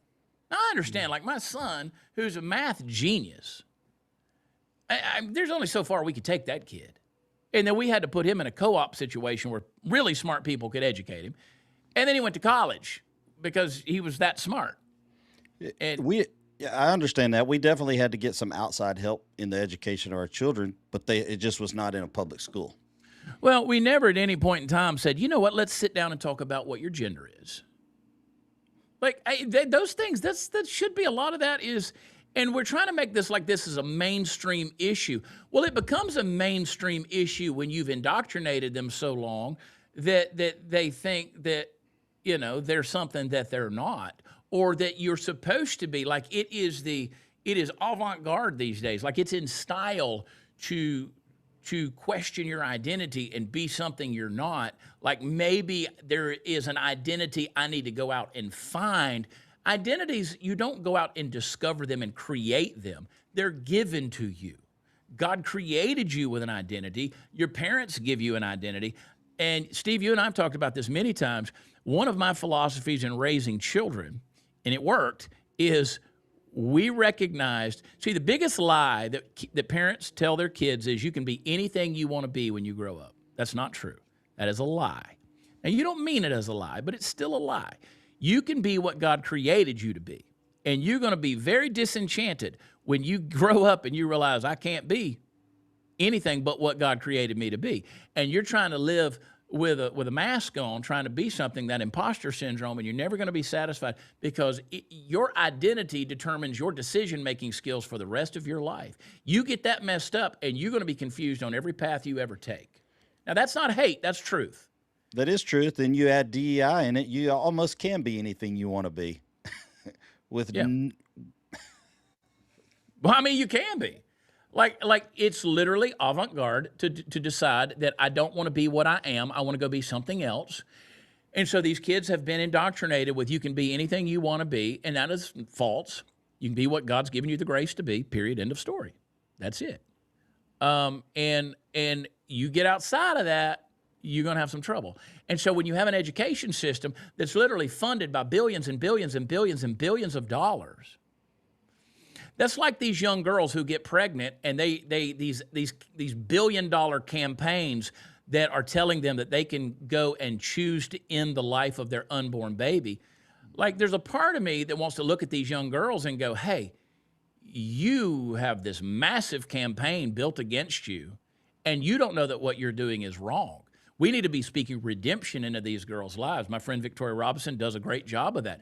You got factions out there that want to punish these girls for that. These girls are up against $1 billion PR campaign. It's just like when you were supposed to go get the COVID shot. If you withstood that, you were withstanding a multi-billion dollar PR campaign to remain unvaccinated. And it's the same way with this. The education system is doing something the education system was never supposed to do in theory, but I think it's what they intended to do all along. And so consequently, we're brainwashing these kids, indoctrinating these kids, and these teachers, they're victims to it. The kids are victims to it, and it's being proven. And of course, it's in Illinois. Of course, it's in Illinois. Hey, before we go any further, let me tell you again about Birch Gold. Do me a favor. Let's blow them up today by texting Chad to 989898. Birch Gold's A+ rated with a Better Business Bureau. They're the best out there at giving you the information you need so you can diversify your investment portfolio, particularly your retirement plans backed by precious metals. Text Chad, C-H-A-D, to 989898. They'll send you a free no-obligation information kit on how you can do it. And if you want to do it, they will walk you through the process of it, and I trust them. Good folks. Text Chad to 989898. Let's blow their phone up today. And you say, I've already done it. Do it again. Do it again. Do it again. Do it again. Do it again. Text Chad to 989898. And I love you. Thank you for doing it. All right. So they shot a dude again yesterday, Secret Service. This was about a block or two from the White House. Fill them full of bullets. You know, we were at the White House. We were there in D.C. weekend before last. Well, last weekend. And we saw a lot of these guys, these National Guard guys that were out there. They just kind of sitting around. At D.C., they've cleaned up the streets of D.C. I will give them that because we walked miles and miles and miles. So this is a couple of blocks. That's the Gucci Museum. That's the African-American Smithsonian right there that you see in the background. And then look over that way, you're looking at the National Mall. And they're right out from where the Washington phallic symbol is, the monument. And then, so there are a couple of blocks out in front of the White House. I don't know the details on this here yet. I mean, you hear that there was a shooting in D.C., and for the most part, you're like, okay, it's D.C. But with all the stuff going on around Trump right now, you never know what somebody was up to, right? And yeah, I have seen a little bit about it, but he pulled out a gun and they shot him. Yeah, that's a pretty good ways from the White House. So, like, when I heard this story, I wasn't thinking, oh, it's an assassination attempt. But again, that's the world we live in. We've had open borders. You know, we don't even have a clue who's in our country right now, and we don't know what's happening. So, okay, 8 Ball's saying a guy walked up to the vice president's car with a gun. Really? Yeah, so I haven't heard that, but I've been out of the loop a little. Well, do a little Google search right there, Steve. Do a little fact checking. Let's see what's going on with that. I'm curious to know. Let's see what the Secret Service says. Secret Service confirms that agents identified individual near the White House right after J.D. Vance's motorcade rolled through the area. Made contact, he fled and opened fired on officers. So, he fired towards officers. Yeah, I see that. So apparently, all right, play a little bit of this clip. We'll play a second of this. Secret Service Police. Approximately 3:30 this afternoon, our plainclothes all right, don't worry about that. That audio is officers terrible. and agents that consistently. There you go. Don't worry about it. He's gonna wax eloquent for a little while, but basically that's it. Apparently, the motorcade went through there. The guy came up. The guy went into a secured area and decided to pull a gun out because that's always the right idea in Washington, D.C., pull a gun out. I'll just tell you, if you got a gun walking through that part of Washington, D.C., you're up to no good. You're up to no good, especially if you're going where the VP's motorcade just went through. So is the guy dead? Do we know? They put him down? Do not know. No, there's not really a Gucci museum. I call it that because the design of the Smithsonian African American Museum, which again is a silly museum in my opinion. Like they got weird exhibits in there that mean nothing. Like I would be insulted if I was a black man. That some of the exhibits, some of the stuff they put in there, it looks like a Gucci store from the outside. It just looks like a Gucci purse. But some of the stuff, like Sean Foster, Bougie Sean and I pulled up some videos the other day of when Bougie Sean and I, Sean's black, by the way, for those of you who don't know Bougie Sean. But when we were there and we went in to that deal, and we made fun of it forever because they got things they attributed to the black race, like hand gestures, like the fist bump or going, hey, or like those kind of deals. Like they built an exhibit to black hand gestures. What? Like that's stupid. I'd be a little insulted. So anyway, I call it the Gucci Museum because they got the Oprah Winfrey Theater in there, so that matters. Anyway, America's Mayor Rudy Giuliani, been praying for Mayor Giuliani. Dude, they pulled the plug on that dude. He was he didn't die though. They called in the priest to do last rites, and he's off the ventilator. And Rudy's fighting, man. That is crazy. They did the last rites, what I understand, and then pulled the plug. And he's like, "No, I'm still here." I can hear the mayor. I was with him. We were at a TPUSA event that I was speaking at. He was speaking at years and years ago.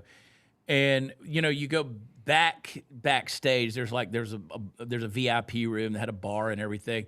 And so I'm standing there with Giuliani. I'm standing there with Rudy, and the mayor says, "I want a proper drink. I want to get a proper drink." And so I said, "Well, I'm curious to know what a proper drink is. I'm going with you." So we go over to the bar, and he's ordering. He's asking for a scotch. They didn't have a scotch. He's asking for a bourbon. They don't have a bourbon. Because every time he asked, I said, I'm having what he's having. I want a proper drink. So we walk over to another little bar setup area, and finally he settled for a margarita. He said, this is about the best I'm going to get. And I was like, give me a margarita. I'm going to have a margarita with the mayor. But he's off the ventilator, and be praying for Mayor Giuliani. And, the thing that hurts my heart is what they've put him through in the last few years. I mean, they tried to do like they did with Kerry Lake, like they did with Trump, sue him into oblivion. $100 and some odd million lawsuit, and it just horrible what they put Giuliani through. And you look at 9/11, you look at the leadership, what Giuliani did for New York City, and to vilify him. I mean, he made New York City. He put New York City back on the map. I mean, he cleaned it up. Yeah, that was and demonstrated real leadership. Used to be nice to go to New York City. Yeah, you don't want to go to Mom Donnie's. Yeah, don't go if you're looking for a free bus ride because they don't have that. They don't have them. They decided. I mean, he's already decided they're in a crisis. They can't afford anything. They're in New York. He made that announcement last week. But for them to villainize and vilify Giuliani the way that they did, simply because of his support of Trump, and to make him public enemy number one the way they did is trash. It's just a trashy way to treat a guy who did so much for New York, as they say, the greatest city in the world, right? Yeah. And real leadership. Well, I hope he pulls through out of this, and he's living. He's 81 years old, so if you live through this just to ridden or something, no, that wouldn't be any fun. Yeah. So praying for him, and praying for him. Love you, Mayor. I wish I could have a margarita with him right now. And so a lot of people said it was the priest that came in, and that was the priest healed him. No, he didn't. Priest ain't never healed nobody. Priest ain't healed nobody. So let's get over to the pinheads. There's he was plenty sending of them. him the priest, if anything, was sending him to God. He wasn't there to heal him. He was there to last rites. So let's get into the pinheads. We'll talk about the Met Gala here in a minute, just because we have to. That should be the whole pinhead thing. It really, most of it is here. Most of it is. Here's this guy. Quit messing with possums, man. These possums will get you. They got razor sharp teeth. They got razor sharp teeth. They don't have rabies, by the way. Possums don't carry rabies, just for those of you who are wondering. If you get bit by a possum, you don't have to go get a rabies shot. But watch this. Oh, yep. Oh, Oh, got his lip. Let's go. How you gonna get that off?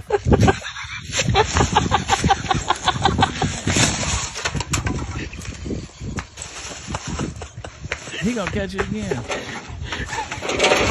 Thing's running off. Yeah. What you trying to do? What, a kiss? The possum's just doing what possums do. that's right. Did you know they're on America's only marsupial? That's Yeah. your little fact. Yeah. I mean, bro. I said North America, I guess. So I've got a house that I see on the Ring camera. I see the side deal. I sent you over there one day because I wanted to see where that possum was going. Yeah. You remember that? Yeah. And I see him every night. And he comes out, hangs out on the porch, does his thing, but let me just tell you, it's never crossed my mind, and I've had plenty of possums around the house over the years. Never crossed my mind. Just I'm gonna go out there and pick it up, and then kiss it. I think they eat ticks and stuff like that. So if you got a possum, just leave them alone. Leave him alone. We used to have one when the kids were little. We called him Thumbs. He'd come up and eat the dog food. Yeah, ours used to eat any dog food or cat food that was outside. Yeah. So I used to put a little extra out for Thumbs. You know, they got the opposable thumbs.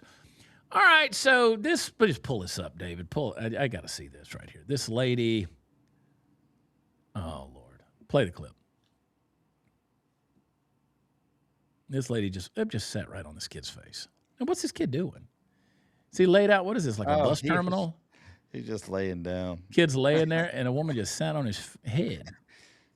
It happens. I mean, I guess it can happen.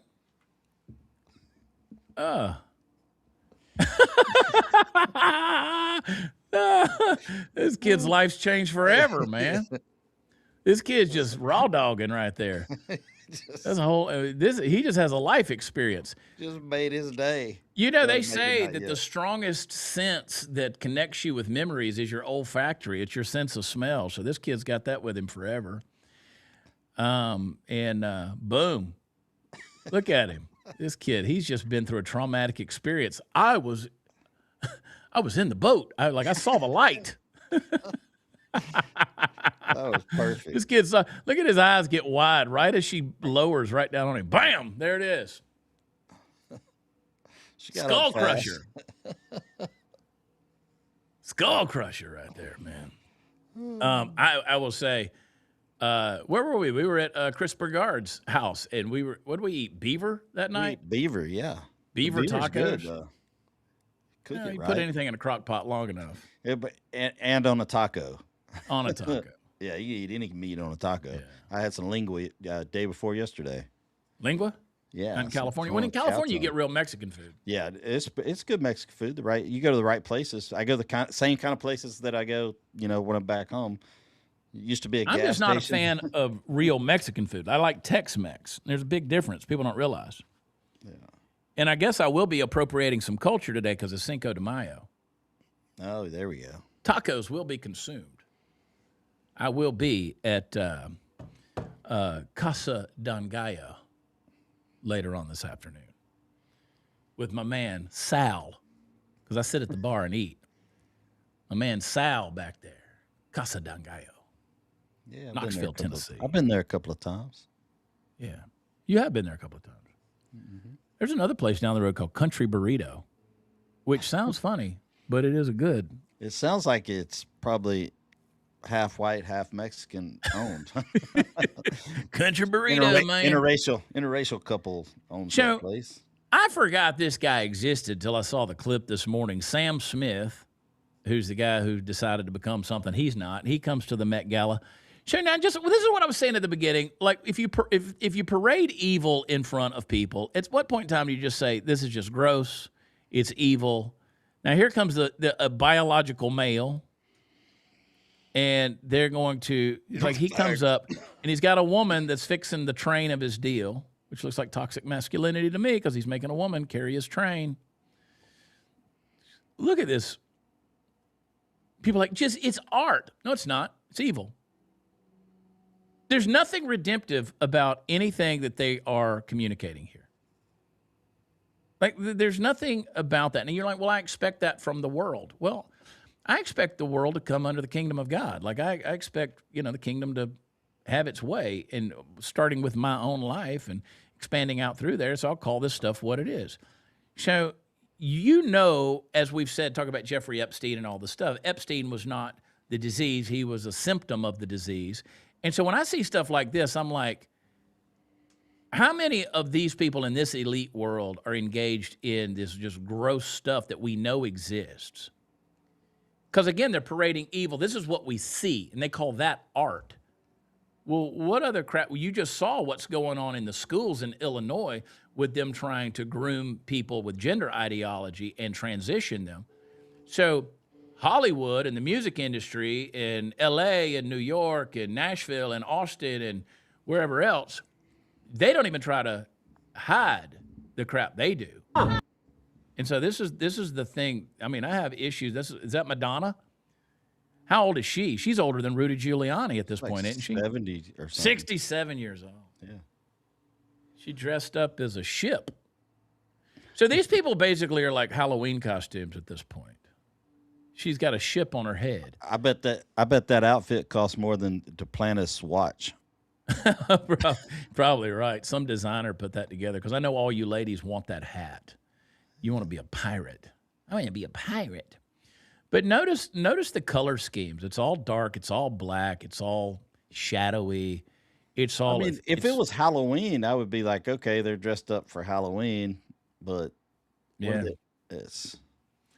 And people will tell you, like, I didn't even know it was happening. I get up in the mornings and I check out the news stories and I see what's going on real quick, because I know we have to do this, and I try to be relevant. And I do a quick little, and I'm like, what is this? Like, this is a Tim Burton movie show. And then there's the Aaron Rose Phillip, which, I mean, checks all the boxes. First black transgender woman with quadriplegic cerebral palsy signed to a major modeling agency, spotted at the Met Gala. Somebody posted, this is what representation looks like. Representation of what? Quadriplegic, cerebral palsy, black transgender, confused dudes that they put this cat, we've put this cat on the cover of Vogue magazine. Now, that matters to me because Melania Trump has not been on the cover of Vogue magazine. And Melania is a fox. But you're going to see, again, this is why language matters, definitions matter. If you're going to define this, did you see what was the pageant the other day where was it Miss Virginia or Miss West Virginia or what was it? Where, like, this bull moose won the beauty pageant and beat out the whole tribe. And it's like, we're going to redefine what beauty is. Now, again, okay, you're quadriplegic with cerebral palsy. I'm sorry that hand was been dealt you in life. Like, that is sad for anyone. But you've decided as a biological male to put on a dress, a little makeup, do your nails, and go out there. You can be anything you want, Chad. Well, that right there is full representation, bro. I mean, the list goes on. And like, you would think that would be Babylon Bee satire. Like, that's a major modeling contract right there. You know, there's people out there that are 6 feet tall, girls that are 6 foot, 6'1", got long legs, like got the right knees. Like, they literally used to look at stuff like this. Does she have the right knees to be a model? Because if you got them flat, dimpled up knees, they don't want you. Like, when you're standing straight-legged, if your knees are all dimpled up, they don't want you. Because, again, that's not modeling knees. Like, they were that specific because it was all about balance, all about the aesthetic. Now I can't even list off what all that was anymore. So definitions and language don't matter anymore. I'm trying to look up that pageant, pageant winner. I think it was like, I want to say it was West Virginia. But, I mean, it was like this thing was towering over the person that came in second place. And they just pat themselves on the back because look how woke we are. Look how accepting we are. Just some DEI. We're so inclusive, so diverse. There's no merit in diversity, by the way. I've said it over and over again. I've done whole episodes on the fact there's no merit in diversity. If that offends you, educate yourself. Cardi B, she went as an intestine. She went as a bowel. She looks like a turd coming out of it. Look at this. Steve, where'd you go? Steve I lost you, buddy. What happened to you? Let's see if I can add you back. Let me add you back. No, I gotta remove one or the other. There we go. David's got us. She's an intestine. I think I had that removed in 2018. I mean, is that a small intestine or is that a large intestine? It looks like, based on those hips, it looks like a hiatal hernia that works down to the. So, she went as poop. What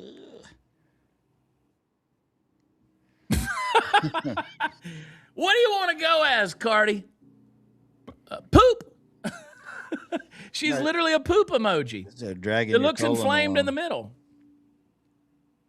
Golly. Hey, how is it that we can judge her as being as anatomically correct as an intestine, but we can't say that boy in the wheelchair is a male? Right? I mean, does biology matter? I mean, she dressed as biology, and then they're going to violate it at every turn. Oh, this world we live in. All right, here's another one. Pull them up. These are fun. What is this? She wore a person. Retard Finder put this one out. She wore a person. Like when I was watching this, I was expecting the person to like be a real person. She's carrying around a mannequin that's growing out of her, which sort of looks like the manifestation of a demon that's blinding her, doesn't it? If you read into sort of the meaning to what they're doing, it looks like another being coming out of her body. Like a spirit or something. Is that a girl or a boy? Biologically. Kind of looks like a man. It's like a skinny man. I don't know who these people are. But she's got like a spirit coming out and kind of blinding one eye. Yeah. People are like, Chad, you're so judgmental. I know. I told you that. That's what we're supposed to do on these. We're supposed to. Yeah. I'm not judging the person. I'm judging their actions. I'm judging the person. Get your life right. Find Jesus. I'm all for calling it out. Which, by the way, I will be at the Magnolia Cowboy Church May 28th. And then next week, not this coming week, the week after, we're at the Looney Bin Comedy Club coming back to Little Rock, Arkansas. And be there for 3 nights. And then we're in Kemah, Texas for a makeup show down on the boardwalk. Well, it's not really the boardwalk, but I always call it that. Kemah, Texas with the band. We'll be down there May 30th. Bad Bunny, Jackie's Brick House is where that is. I don't think it's the Brick House anymore. It's just Jackie's. Yeah. So Bad Bunny dressed up like Glenn Beck. He went as a 75-year-old. He dressed up as Glenn Beck for real, or is that no? That's just Kentucky look at Fried him. He dressed up Chicken like an old Colonel man. Sanders. What is the point of all of this stuff? I mean, I get it. And I know you're like, well, these people can do whatever they want to do. They're adults and all that, but they influence society. The cameras are on them, not you. Yeah. There's a reason why. Well, because they're using these people to infiltrate the way people think. Sarah Paulson, she put a dollar bill over her eyes to call out the 1%. Now, she's worth $12 million herself. She's calling out the world's elite. The world elite have never seen a $1 bill. But she's wearing a they carry hundreds. $100,000 outfit. I wonder how much that necklace is. Which, again, that's not her necklace. They loaned them the stuff to wear. That's like The Rock, Dwayne Johnson, was wearing what was like a $300 million watch, or a $3 million, not $3 million watch. That ain't his. David, see if you can find that watch that Dwayne Johnson was wearing. He's showing that thing off all the time. But again, they loaned them. You guys know this. They loaned them that stuff to wear. Like that ain't really her dress. And they do have a big influence. They influenced me to turn the TV off. I don't even know when this stuff is happening. I don't even know when the Country Music Awards are happening. Like, I just don't ever pay attention to it. And that's not me patting myself on the back. I just don't know when it is. I don't pay attention to that stuff. But why even the dudes, like The Rock, who is like the epitome of masculinity, right? Why are they always wearing, like he's got a kilt with pants underneath. Why are they always wearing like dresses and stuff?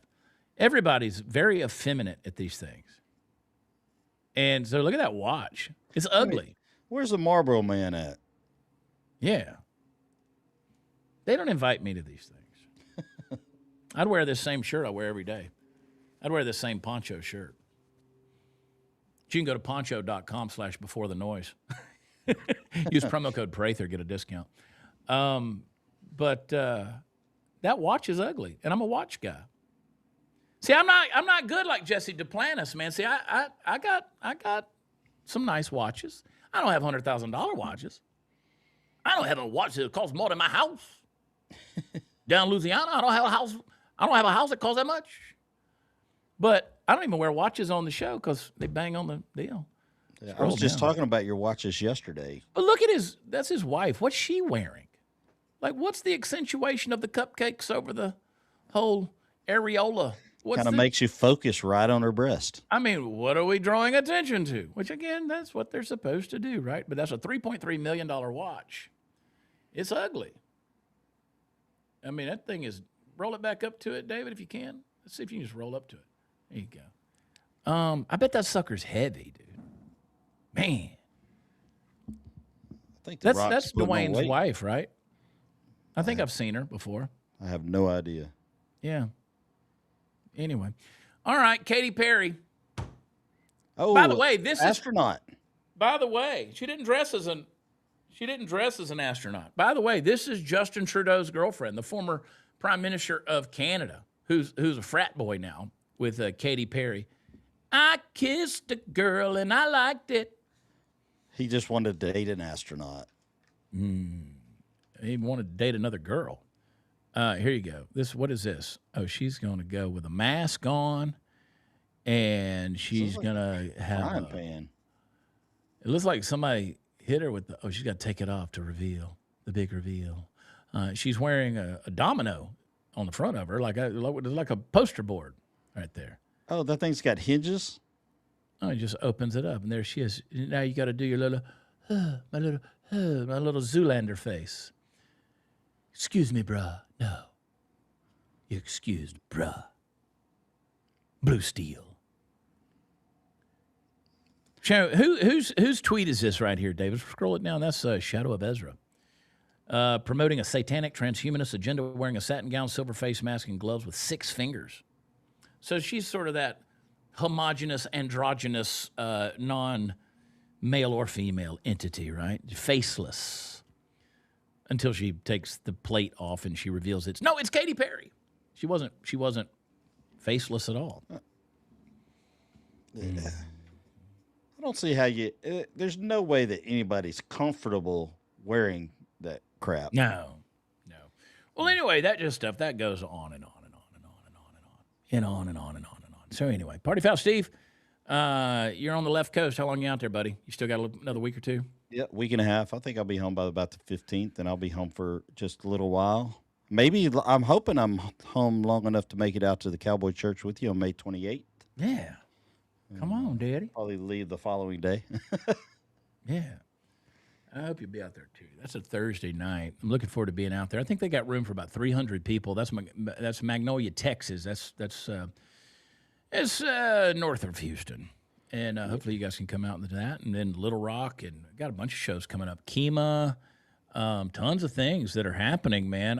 My schedule is going to be very light in the fall on purpose. I'll be back at Roadhouse 2920 on June the 12th. That's in Tomball. We're in Round Mountain, Texas on June 13th. You know where that is? Round Mountain? Yeah, it's north of San Antonio. Oh, no, I don't. I know sort of getting up towards the hill is. country. Round Mountain. And then going to be in Toccoa, Georgia on June 26th. That's going to be a special show. I might turn that into a Before the Noise event. Then in July, we're in Lexington, Kentucky. We're in Wesley Chapel, Florida again. Speaking at Gun Owners of America in Des Moines, Iowa for a weekend. Nice. Lots of stuff happening. Good Go deal. watch Chad. You just make sure you keep me informed when you need or want me out there. WatchChad.com. I will. I will. You guys used to travel with me, man. I have some flexibility. Yeah. Yeah. All right. What else we got? What do I think about the Titans having the Oilers uniform? Well, it's a great troll when they do it, when they wear the blue. And it's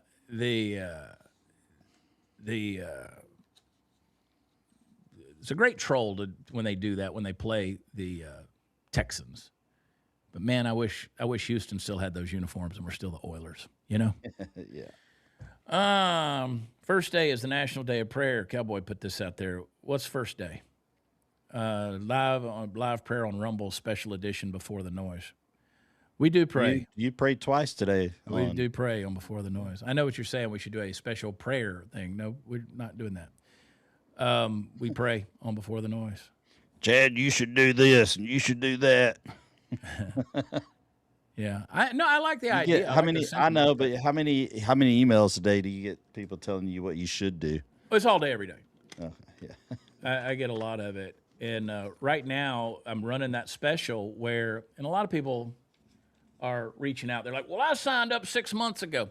If you sign up this week for Above the Noise at joinabovethenoise.com, I'm sending you the book, the notebook, the magnet. I'm sending you a BTN hat. You're getting gear. And I'm sending it to you for free. But what you have to do is you have to go to beforethenoise.com and you've got to send me your address, because I don't get the sign-up stuff. Send me your name and address if you sign up for the annual subscription at joinabovethenoise.com. I'll send you some stuff. And we're trying to boost that. It's a great community, man. And I've been doing this series on the Holy Spirit. And you know, one of the things that I'm really trying to push people to understand is we talk real, Steve. Like, we're real dudes. Like, we talk about stuff. We're crazy, man. And we have fun doing it. And, you know, Jesus doesn't want to change any of that. We can still call out the evil. We can still ridicule the nonsense. We can still point out the stuff in society that needs to be mocked. But I'm doing it with a heart of compassion in a way that I didn't do it in the past. Because I used to just want to obliterate all of it. Like, I was just bitter towards so much of the evil that's out there. And I still am bitter towards the evil. But these people being used by evil, that's another story. My heart breaks for this stuff. Because I can only think of how much evil went down last night surrounding things like that Met Gala, and then just the debauchery. But then it happens under our noses in our own communities day in and day out. And it's a sad, sad situation we're in. It's happening in our schools, in our colleges. I mean, we just saw in the schools in Illinois with that. I mean, and we call it out, and people are like, that's not really happening. Yes, it is really happening. And it's sad. It's sad. And Cowboy, I love you, buddy. Cowboy, he's always sending me some good ideas, though. We're not going to do it, but we won't do a special thing because we're already putting on a lot of work to go live when we are. But we'll pray. We always pray. And anyway, Steve, I love you, pal. Love you too. Y'all follow him at PartyFoul Steve. I got to get out of here. I'm going to go have some fun today. Yeah? Yeah. Sounds like work to me. It's shoot, the hard part's over. Right now it's just putting the final touches on things. Yeah. Build it, buddy. You're working for the government. Good. All right. I'll if you don't want to go sign up, still go get my book, Born for Meaning. It's still helping a lot of people, man. And y'all pray for Steve. He's out on the West Coast. He's in California. Pray for me as well. But yeah, go get the book, Born for Meaning. You can get it. All my websites have a link to it. Get it over on Amazon, Born for Meaning. Buy a bunch of them. What else do I need to tell you guys? Probably nothing. I think we covered it all. I'm glad you guys stuck around and decided to join us and hang with us. And I'll see you tomorrow morning on Before the Noise. Thanks to producer David as well. Go to watchchad.com. That's where all the fun stuff is. And I'll see you bright and early tomorrow morning. We'll keep working through the book of Mark. And until then, God bless you guys. Like it, share it, subscribe. Go over and listen to Before the Noise as well as the Chad Prather Show, where podcasts are offered. The audio only helps drive us up the charts. It boosts that algorithm, whatever that is. Oh, and go watch my clip yesterday about how stupid are podcast hosts. That was a fun one, if you missed it, because we're dumb. We really are dumb, and we're dumb as a society for creating the phenomena that we have. Okay, it's very. I'm standing in a glass house throwing rocks. All right. Until tomorrow morning. Take care of yourselves. I love you. God bless you. Bye.